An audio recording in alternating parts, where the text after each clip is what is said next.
मेढक और हाथी की कहानी।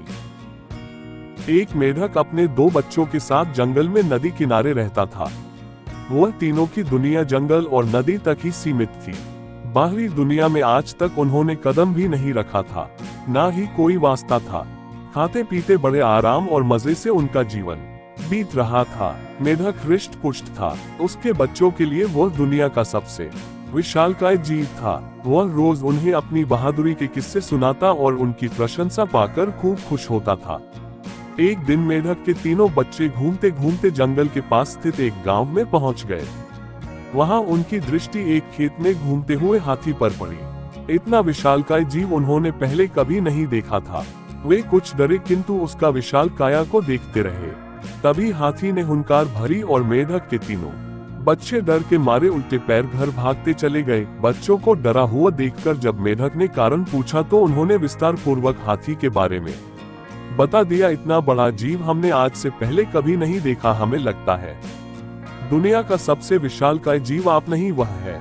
अपने बच्चे की बात सुनकर मेढक को बुरा लगा। उसने पूछा, वह जीव दिखने में कैसा था?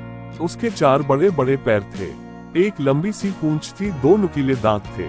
शरीर तो इतना बड़ा कि आपका शरीर उसके सामने कुछ भी नहीं।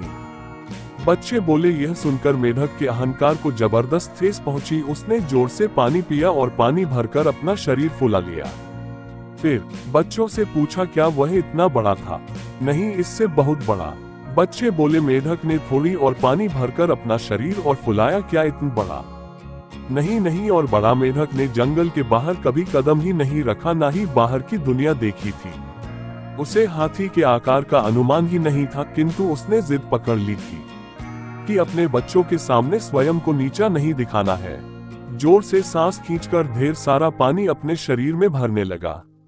उसका छोटा सा शरीर गेंद के समान गोल हो गया, किंतु इतने पर भी वह नहीं रुका। उसके शरीर में पानी भरना जारी रहा। उसने इतनी सारा पानी भर लिया कि उसका शरीर संभाल नहीं पाया और उसका शरीर फट गया। मेढक अपने अहंकार में अपनी जान से हाथ धो बैठा।